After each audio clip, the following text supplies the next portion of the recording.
ये विद्यार्थियों, आज हम आदिकाल का जो साहित्य है, हिंदी साहित्य के इतिहास में जो आदिकाल है, उस आदिकाल में जो उपलब्ध साहित्य है, उसमें जो विभिन्न प्रकार का जो साहित्य है, जैसे कि जैन साहित्य, सिद्ध साहित्य, नाथ साहित्य, लौकिक साहित्य, गद्य साहित्य में से आज हम जैन साहित्य के बारे में चर्चा करेंगे।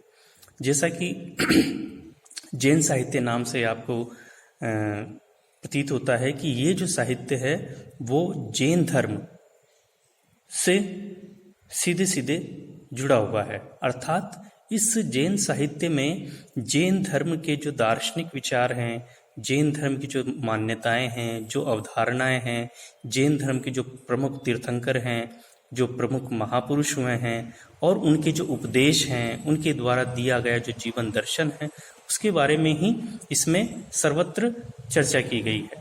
तो जैन साहित्य मूलतः जैन कवियों के द्वारा रचा गया है, जैन रचनाकारों के द्वारा रचा गया है और इस जैन साहित्य के सृजन के पीछे उनका जो प्रयोजन था वो मुख्यतः अपने जैन धर्म की जो मान्यताएं हैं, जैन धर्म के जो विश्वास हैं, जैन धर्म के जो आचार विचार हैं, उसका समाज में प्रचार प्रसार करना था।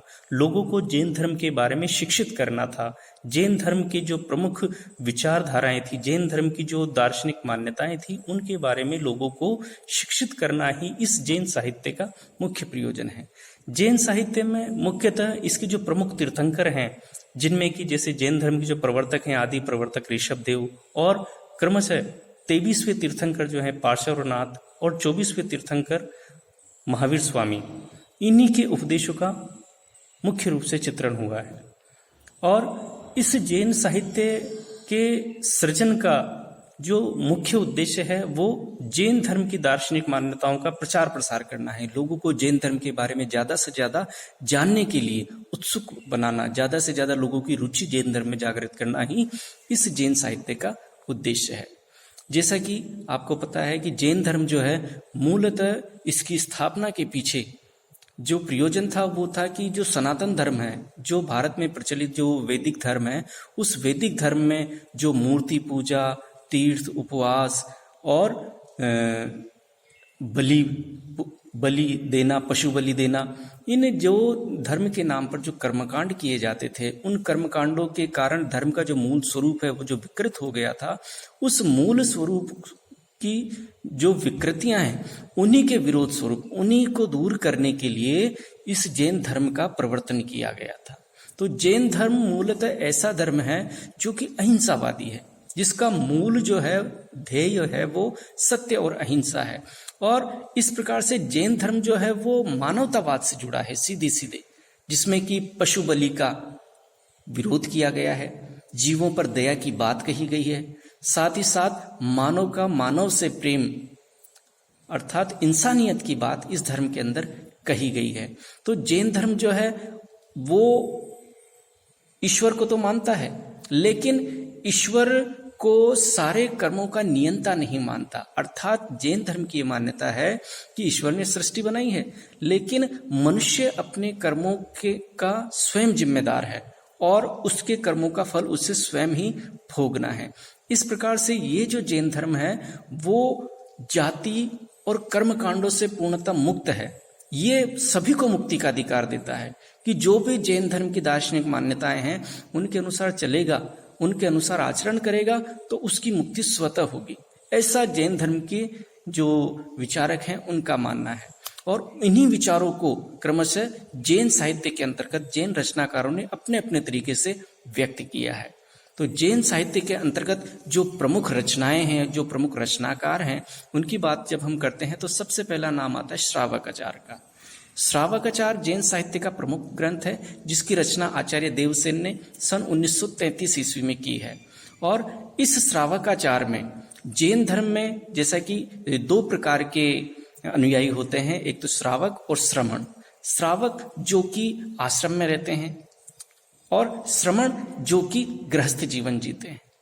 तो श्रावकाचार्य में जैन मत के जो श्रावक अनुयायी हैं उनके व्यवहार का, उनके कर्तव्यों का उल्लेख किया गया है। श्रावक धर्म का प्रतिपादन इसमें किया गया है।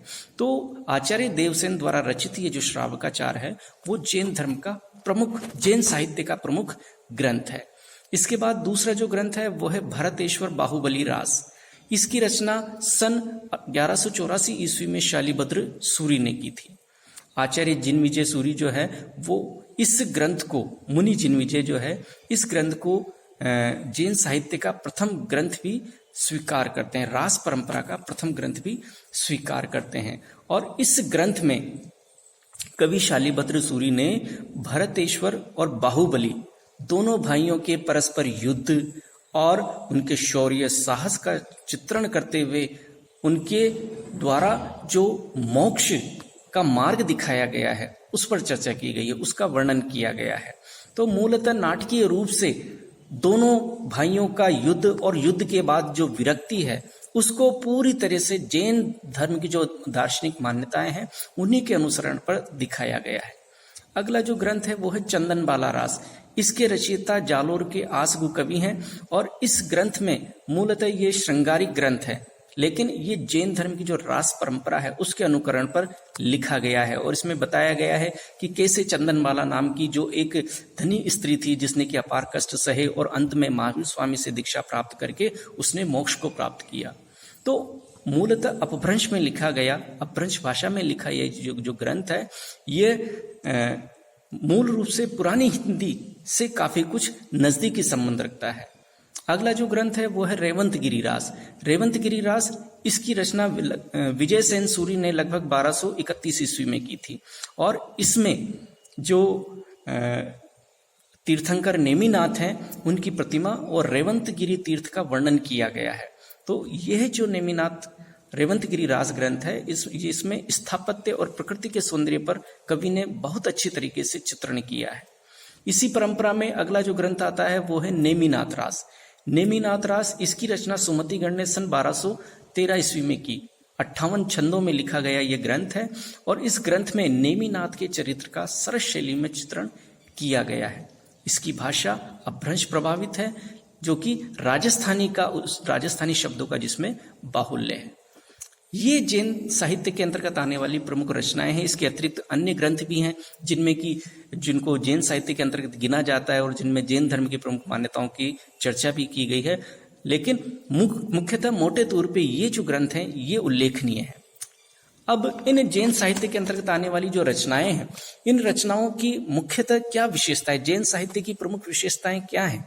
तो जब हम इस बात पर चर्चा करते हैं तो जैन साहित्य की जो सबसे प्रमुख विशेषता है वो ये कि ये जो ग्रंथ रचे गए ये प्रचलित शास्त्रीय पद्धति पर लिखे गए, अर्थात इन्होंने जैन धर्म के जो रचनाकार हैं, जैन साहित्य के जो रचनाकार हैं, उन्होंने अपनी धार्मिक कथाओं को साथ ही साथ हिंदू धर्म में, हिंदू समाज में जो प्रचलित कथाएं थी उन धार्मिक कथाओं को, पौराणिक कथाओं को अपने तरीके से एक नए ढंग से उन्होंने जैन धर्म की जो आचार विचार हैं उनके अनुसार प्रस्तुत किया था। यानी लोक कथाओं को माध्यम बना करके जैन साहित्य के रचनाकारों ने अपने धर्म का प्रचार प्रसार किया। दूसरी चीज कि जैन साहित्य में जितने भी पौराणिक चरित्र जो उल्लेखित हुए, जिन भी पौराणिक चरित्रों का इनमें उल्लेख किया गया उनको जैन धर्म के आदर्शों के अनुरूप प्रस्तुत किया गया। और साथ ही साथ जैन साहित्य के अंतर्गत जितनी भी रचनाएं मिलती हैं उन रचनाओं में रास नाम के ग्रंथ ज्यादा मिलते हैं और इन रास ग्रंथों में या रास नामधारी रचनाओं में नृत्य और गीत का भी समावेश किया गया है। यानी जितनी भी रास, जैसे नेमिनाथ रास, रेवंतगिरी रास, भरतेश्वर बाहुबली रास, इन रास नामधारी ग्रंथों में कथानक के साथ साथ नृत्य और गीत का भी विशेष रूप से उल्लेख किया गया है। और ये जो परंपरा है ये आगे जाकर के हमें भक्ति काल, रीति काल की रचनाओं में भी देखने को मिलती है। उनका प्रौढ़ रूप हमें आगे जाकर के पूर्वोत्तर काल में देखने को मिलता है। इसके साथ जब जैन साहित्य की जो रचनाएं हैं उनमें मूलतः रस की दृष्टि से जब हम देखें तो श्रृंगार रस, शांत रस, वीर रस का उल्लेख तो किया ही गया है, लेकिन श्रृंगार और वीर रस को भी शांत रस से संप्रक्त करके प्रस्तुत किया गया है। यानी शांत रस में उनको समाहित करके प्रस्तुत किया गया है। इसके साथ ही साथ जैन धर्म की जो जितनी भी रचनाएं हैं वो प्राकृत एवं अपभ्रंश में लिखी गई हैं। उनमें प्राकृत शब्दावली का, प्राकृत भाषा की शब्दावली का, अपभ्रंश की शब्दावली का ज्यादातर इस्तेमाल किया गया है, लेकिन कहीं न कहीं उनमें लोक भाषा में रचना को प्रोत्साहन दिया गया है।